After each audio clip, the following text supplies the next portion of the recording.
गोली चला करके आप उल्टे हम ही को डराइएगा, आंख दिखाइएगा। मैं पप्पू यादव हूं, मर जाऊंगा, मैं लड़ूंगा बारसोई का लड़ाई। औकात है ना तो सरकार से न्यायिक जांच कराइए, औकात है तो सस्पेंड कराइए, औकात है तो डीएसपी एसडीओ को हटाइए। पहले जनता है, पहले देश नहीं है। पप्पू यादव के लिए देश, बाद में जनता पहले। नमस्कार, मेरा नाम प्रकाश है। आप टुडे बिहार न्यूज देख रहे हैं। देखिए, कटिहार गोलीकांड को लेकर सियासी हंगामे हो रहे हैं, बवाल मचा है। इस बीच पप्पू यादव भी कटिहार पहुंच गए हैं। देखिए, कटिहार पहुंचकर पप्पू यादव ने पीड़ित परिजनों से मुलाकात भी की है, बातचीत भी की है और इसके बाद पप्पू यादव पूरे भड़के नजर आ रहे हैं कटिहार के डीएम पर, कटिहार के एसपी पर और साथ ही साथ वहां के एमपी और एमएलए पर भी। देखिए, पप्पू यादव कह रहे हैं कि डीएम और एसपी ने जो है लोगों को फंसाया इस पूरे मामले में, बिना जांच के ही कैसे निर्णय पर पहुंच गए। पप्पू यादव ने भी कहा है कि अपने अधिकारियों को बचाने के लिए कटिहार के डीएम ने जनप्रतिनिधियों को फंसा दिया है, वहां के मुखिया को जिला पार्षद पर एफआईआर करवा दिए हैं। पप्पू यादव ने चुनौती देते हुए कहा है कि पप्पू यादव लड़ेगा अब कटिहार की लड़ाई, बारसोई की लड़ाई।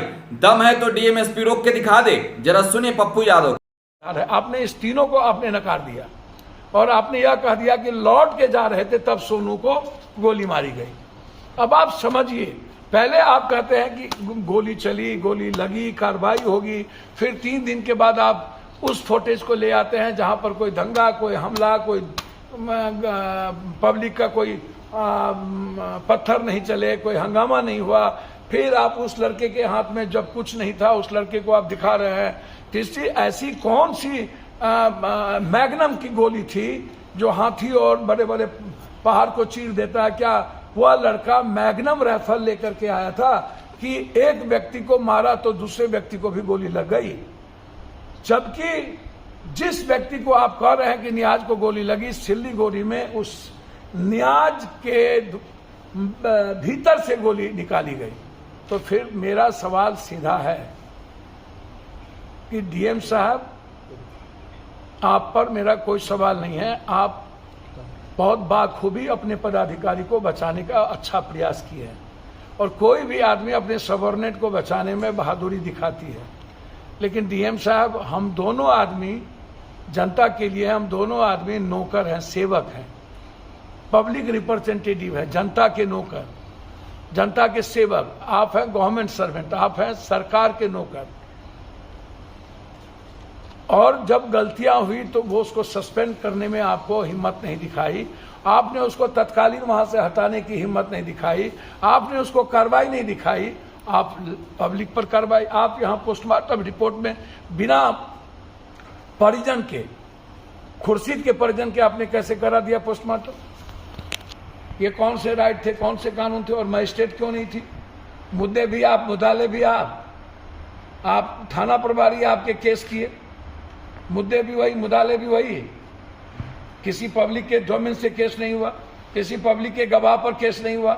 आपको जो मन में आया पूरा का पूरा बारसोई का पदाधिकारी, जिला मुखिया से लेकर के जिला परिषद से लेकर के नगर उपाध्यक्ष से लेकर के सबको आपने केस में डाल दिया। अच्छे भले जितने लोग मिले, जिससे दुश्मनी आपको साधनी थी, आपने उसको केस में डाल दिया। 1200 आपने इसलिए डाल दिया था कि कोई आपका विरोध न कर सके, हिम्मत न करे, सबके मन में यह रहे मुझ पर केस है कि मुझ पर केस है। मैं डीएम साहब, एसपी साहब से पूछना चाहता हूं कि केस का आधार क्या था? क्या सीसीटीवी फुटेज के आधार पर आपने देखा कि किसी जनप्रतिनिधि के हाथ में पत्थर थे? क्या किसी जनप्रतिनिधि ने स्पीच में कहा कि जाओ तोड़ दो? क्या किसी मुखिया, किसी जिला परिषद ने, किसी ने आपको कहा कि नहीं पुलिस की राइफल छीन लो, चलो हम मारते हैं, हमला करो? क्या तोड़ने में कोई जनप्रतिनिधि आपको सामने में आए? तो जब वो सीसीटीवी फुटेज में ना तो जनप्रतिनिधि आया, ना तो उसने भड़काया, नहीं तो उसने किसी को उसकाया, ना वो साथ गए। जब आपकी गोली चलने के पहले हंगामा, एक बार पुलिस भाग गई, 3 घंटे से वहां जनता बैठी थी, एसडीओ घर से नहीं निकला। इतना अहंकारी एसडीओ की यदि वो बात कर लिए होते, ले लिए होते, तो इस तरह के परिस्थितियां पैदा नहीं होती है। जब आपको एसडीओ पर कार्रवाई, वहां के डीएसपी पर कार्रवाई करने में आपके पेट में दर्द क्यों है?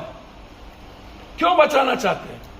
3 घंटा से हम बैठे रहे, उसके बाद हम एक बार पुलिस जब निकली तो लोग भाग गए। यहाँ के एमपी जदयू यहां कांग्रेस के लोग, कांग्रेस के नेता, यहां माले ने सपोर्ट किया है। 3 दिनों के बाद आप औपचारिकता निभाने जाते हैं। एक भी परिवार को आप ना तो आर्थिक मदद करते हैं, आपकी औकात और हिम्मत क्यों नहीं होती है? एक डीएमएसपी आपको औकात दिखाता है जनप्रतिनिधि को।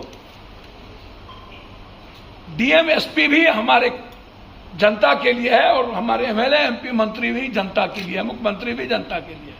हम डीएमएसपी के का रेस्पेक्ट को कम नहीं कर रहे हैं, लेकिन डीएमएसपी जिस तरीके से जनप्रतिनिधि को केस में फंसाया है और जिस जनता के द्वारा आप चुनाव जीतने जाते हैं, चोरी भी, सीना चोरी भी, शीशे के घर में रह करके डीएम साहब पत्थर फेंकिएगा, सूप बाजे तब बाजे, चलनियों बाजे, गोली चला करके आप उल्टे हम ही को डराइएगा, आंख दिखाइएगा, मैं पप्पू यादव हूं, मर जाऊंगा, मैं लड़ूंगा बारसोई का लड़ाई। होगी हिम्मत तो डीएमएसपी पप्पू यादव को रोक के दिखा दे। एक एक जनप्रतिनिधि जिसको इन्होंने केस में डाला है, मरते दम तक हम सुप्रीम कोर्ट तक जाएंगे। इस बयान के आधार पर हम हाई कोर्ट तक जाएंगे। लेकिन यहां के कायर, कमजोर और मौत जनप्रतिनिधि सबसे हम जानना चाहते हैं, सरकार होते हुए आप जनता को लवारिस छोड़ दिए, मरने छोड़ दिए और मौत के बाद आप घड़ियाली आंसू बहाने जाते हैं, राजनीति करने जाते हैं। औकात है ना तो सरकार से न्यायिक जांच कराइए, औकात है तो सस्पेंड कराइए, औकात है तो डीएसपी एसडीओ को हटाइए। चट्टा नहीं है, औकात नहीं है ना तो रिजाइन कर दीजिए, चुल्लू भर पानी में डूब के मर जाइए। हिम्मत है तो दिखाइए पप्पू यादव को और कटिहार की जनता को कि बारसोई के एमएलए घर घर में टॉर्चर कर रहा है। नामर्द जनप्रतिनिधि सब सरकार रहते हुए जो पदाधिकारी चाहते हैं वही होता है इस बिहार में। यह स्वीकार पहले जनता है, पहले देश नहीं है। पप्पू यादव के लिए देश बाद में, जनता पहले। मेरे लिए जनता पहले, भगवान बाद में। तो पूर्व सांसद पप्पू यादव को आप सुन रहे थे। कटिहार पहुंचे पप्पू यादव ने कटिहार रेलवे सर्किट हाउस में प्रेस कॉन्फ्रेंस किया और प्रेस कॉन्फ्रेंस करते हुए पप्पू यादव ने कटिहार के डीएमएसपी पर गंभीर आरोप लगा दिए। इतना ही नहीं, जनप्रतिनिधियों पर भी, जो वहां के एमपी एमएलए और वहां के नेता हैं, उन पर भी पप्पू यादव भड़के हुए नजर आए और सरकार से इस पूरे मामले की न्यायिक जांच कराने की मांग की है। फिलहाल आप टुडे बिहार न्यूज के साथ बने रहें। धन्यवाद।